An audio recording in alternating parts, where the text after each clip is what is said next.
Bismillahirrahmanirrahim. Assalamualaikum warahmatullahi wabarakatuh. Perkenalkan, nama saya Anissa Setia Lestari, NIM F2019011127.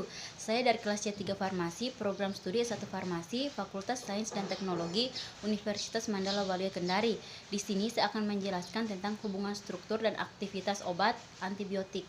Antibiotika adalah senyawa kimia yang dihasilkan oleh mikroorganisme yang memiliki kemampuan menghambat pertumbuhan atau mematikan mikroorganisme. Pada awalnya antibiotika diisolasi dari mikroorganisme dan dalam perkembangannya antibiotik kemudian diproduksi massal melalui sintesa kimia. Istilah antibiotika berasal dari kata antibiosis yang berarti melawan hidup. Istilah ini digagas oleh Ied Willemin yang mendefinisikan antibiosis sebagai konsep biologis kelangsungan hidup, di mana suatu organisme menghancurkan organisme lainnya demi bertahan hidup. Pada tahun 1942, Waxman mendefinisikan antibiotika sebagai bahan kimia yang dihasilkan oleh mikroorganisme yang memiliki kemampuan menghambat pertumbuhan atau mematikan mikroorganisme. Yang kedua, penggolongan antibiotika. Yang pertama, berdasarkan spektrum aktivitasnya. Antibiotika dibagi menjadi dua, yaitu yang pertama, antibiotika spektrum luas. Antibiotika spektrum luas merupakan antibiotika yang efektif terhadap bakteri gram positif dan gram negatif. Adapun obat-obat yang tergolong dalam antibiotika spektrum luas diantaranya adalah tetraksiklin, amfenikol, aminoglikosida, makrolida, rifampicin, ampicillin, amoxicillin, vancomycin, carbapenicillin, hetacillin, rifampicillin, sulbencillin, ticarcillin, dan sebagai cephalosporin. Yang kedua, antibiotika spektrum sempit.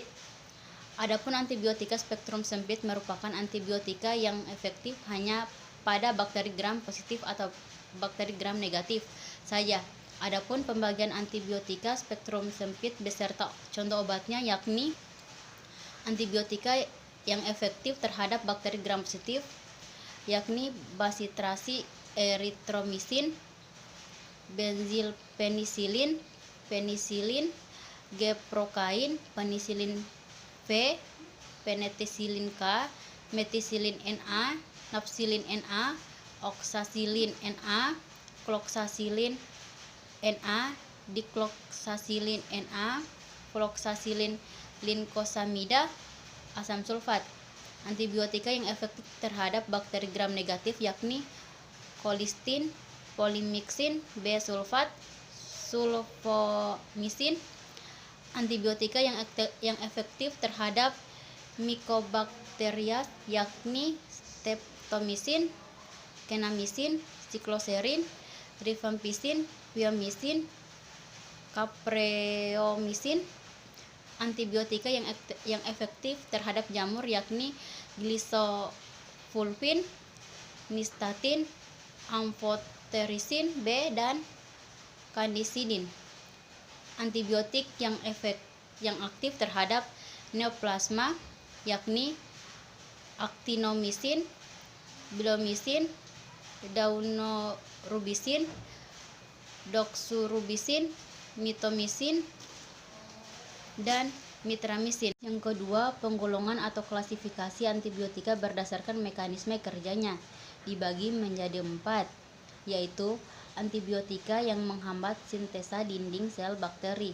Contohnya penisilin, cephalosporin, carbapenem, vancomycin, bacitracin, fosfomycin, dan isoniazid. Yang kedua, antibiotik yang bekerja langsung pada membran sel bakteri mempengaruhi permeabilitas membran dan menyebabkan kebocoran sel, contohnya polymyxin dan daptomycin. Yang ketiga, antibiotika yang menghambat pembentukan DNA atau RNA, contohnya quinolone dan rifampin. Yang keempat, antibiotika yang menghambat pembentukan protein pada ribosom, contohnya erythromycin, clindamycin, sinersid, pleuromutilin yang aktif pada ribosom subunit 50S, aminoglikosida, gentamisin, streptomisin, tetraksilin, glicicilin aktif pada ribosom subunit 30S, dan linezolid yang aktif baik pada ribosom 50S dan 30S. Yang kelima, antibiotika yang menghambat sintesa asam folat di dalam sitoplasma, contohnya sulfonamida dan trimethoprim. Yang ketiga, berdasarkan struktur kimianya. Penggolongan antibiotika berdasarkan struktur kimianya dibagi menjadi 6 kelompok, yaitu antibiotika beta-lactam, aminoglikosida, tetraksilin, polipeptida, makrolida, linkomisin, dan lain-lain. Yang pertama, antibiotika beta-lactam.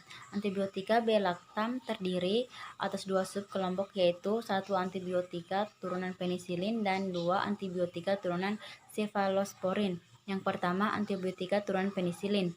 Penisilin merupakan antibiotika paling penting yang pertama kali diekstraksi dari Penicillium notatum. Selanjutnya, untuk produksi komersial digunakan P. chrysogenum karena menghasilkan lebih banyak penisilin. Struktur dasar penisilin terdiri atas cincin thiazolidin yang menyatu dengan cincin beta-lactam seperti ditampilkan pada gambar 2.2. Kedua cincin ini merupakan inti dari turunan penisilin serta diberi nama 6-aminopenicillanic acid atau 6-APA. Berbagi kedua penisilin semisentis kemudian diproduksi dengan memodifikasi rantai samping yang terikat pada 6-APA, baik rantai samping dan 6-APA. Keduanya penting untuk aktivitas antibakteri dari turunan penisilin. Gambar 2.2 yaitu struktur dasar dan rantai samping penisilin. Tabel 2.1 penamaan turunan penisilin berdasarkan rantai samping yang terikat pada 6-APA.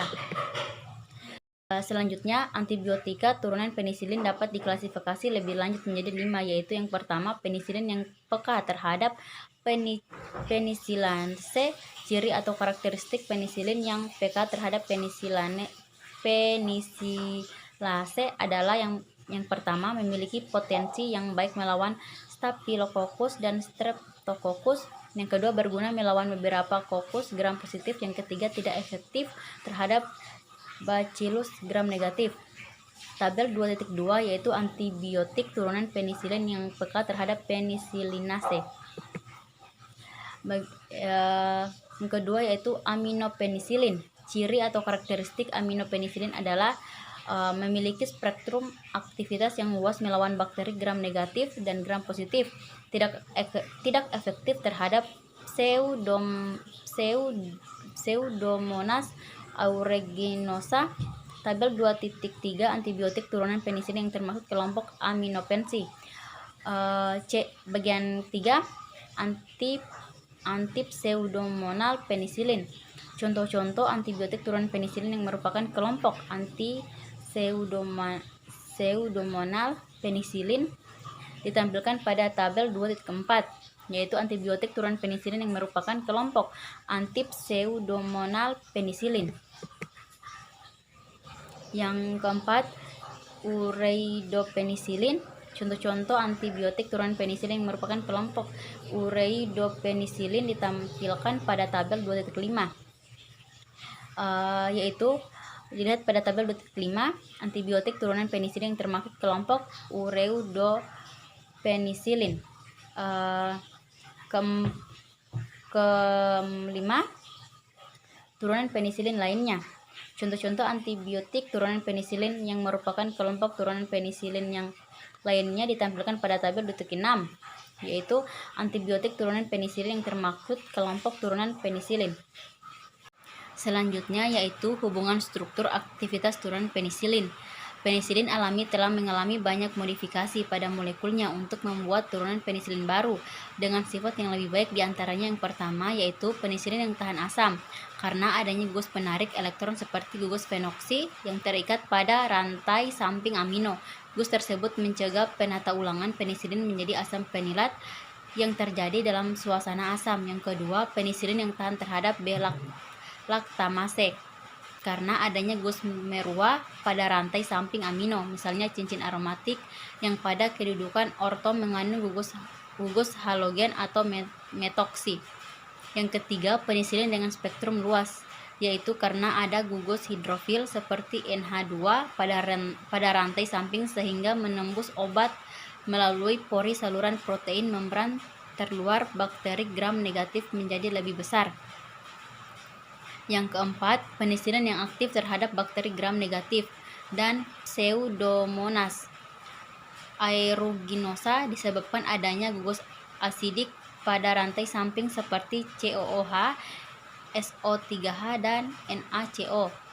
Yang kelima, penisilin yang bekerja sebagai prodrug didapatkan melalui cara-cara berikut. Yang pertama, dibuat dalam bentuk garamnya seperti contoh prokain penisilin G dan benzatin penisilin G. Yang kedua, menutupi gugus amino bebas misal yang terdapat pada struktur ampicillin dengan membentuk garam amida yang akan diurai kembali pada in vivo, contohnya yaitu piperacillin, azlosilin, menzosilin, dan apalsilin. Yang ketiga, membentuk ester pada gugus karboksilat yang terikat pada atom C3, contoh bakampicillin, pivampicillin, dan talampicillin. Yang kedua yaitu tetraksilin. Antibiotika turunan tetraksilin merupakan turunan oktahidronaftasen yang terbentuk oleh gabungan 4 buah cincin serta memiliki 5 atau 6 pusat atom C asimetrik. Turunan tetrasiklin merupakan antibiotika poten yang memiliki aktivitas berspektrum luas baik terhadap bakteri gram negatif maupun bakteri gram positif. Oleh karena itu, tetraksilin merupakan obat pilihan untuk berbagai macam penyakit infeksi. Penggolongan tetraksilin. Tetraksilin dapat dikelompokkan ke dalam tetraksiklin alami, tetraksiklin semi-sintesis, dan protetrasiklin. Adapun obat-obat serta struktur kimia ketiga kelompok turunan tetraksiklin tersebut yaitu yang pertama, tetrasiklin alami. Terdapat gambar 2.7 yaitu struktur tetraksiklin alami. Nama-nama obat gugus R1, R2, dan R3 pada tetrasiklin alami ditampilkan pada tabel 2.12. Tabel 2.12 yaitu nama-nama obat golongan tetrasiklin alami. Yang kedua, tetraksiklin semi-sintetis yaitu pada gambar struktur tetrasiklin semi-sintetis. Nama-nama obat gugus R1, R2, R3, dan R4 pada tetrasiklin semi-sintetis ditampilkan pada tabel 2.13. Bisa dilihat tabel 2.13 yaitu nama-nama obat golongan tetrasiklin semi-sintetis. Yang ketiga yaitu protetrasiklin. Pada gambar 2.9 yaitu struktur protetrasiklin. Nama-nama obat pada golongan protetrasiklin ditampilkan pada tabel 2.13. Bisa dilihat pada tabel 2.13 yaitu nama-nama obat golongan. Selanjutnya, hubungan struktur aktivitas turunan tetrasiklin. Gambar struktur turunan tetrasiklin. Tetrasiklin yang pertama, cincin D harus merupakan cincin aromatik dan cincin A harus tersubstitusi pada setiap atom karbonnya dengan tepat untuk kepentingan aktivitasnya. Yang kedua, cincin B dan C dapat mentoleransi perubahan substituen selama sistem ketoenol atau C11, C12, 12A tidak berupaya dan terkonjugasi pada cincin fenol D. Yang ketiga, cincin B, C, D, fenol merupakan sistem ketoenol yang sangat penting dan cincin A harus memiliki sistem ketoenol dan ketoenol yang terkonjugasi. Yang keempat, secara spesifik cincin A mengandung trikarbonil, suatu gugus ketoenol pada posisi C12 dan 3. Struktur kimia penting lainnya untuk aktivitas antibakteri adalah pada gugus amin pada posisi C4 pada cincin A. Mungkin itu saja yang bisa saya jelaskan tentang hubungan struktur dan aktivitas obat antibiotik. Lebih dan kurangnya mohon dimaafkan. Wabillahi taufik wal hidayah. Wassalamualaikum warahmatullahi wabarakatuh.